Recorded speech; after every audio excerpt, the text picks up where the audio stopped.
For today's video guys, samahan nyo ako ikabit natin na itong Street King version 3 na anti-glare kaya kulay blue yung lens niya. Kagandahan nito, hindi ka na masisilaw sa mga naka-high beam sa likuran. Full package na rin to kasama yung mga tornilyo na may reverse thread. Maganda rin yung salamin, walang grado, saka saktong-sakto yung view niya. Tara guys, samahan nyo ako ikabit na natin. Sa pagtanggal ng stock na side mirror, dapat dahan-dahan lang dahil madaling ma-lost thread yung thread niyan.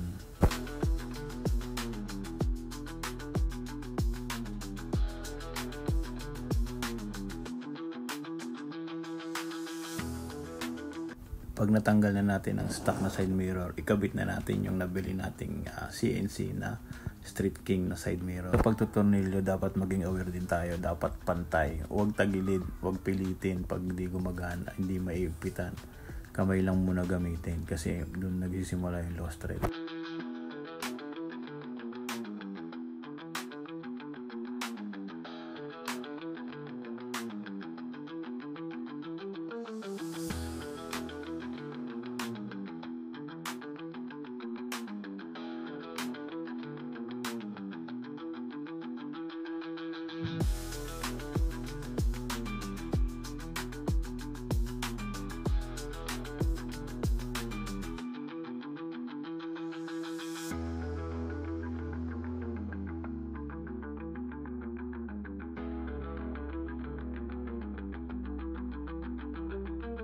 Ayan, naikabit na natin yung dalawa. Bigyan ng magandang montage yan. Pasok!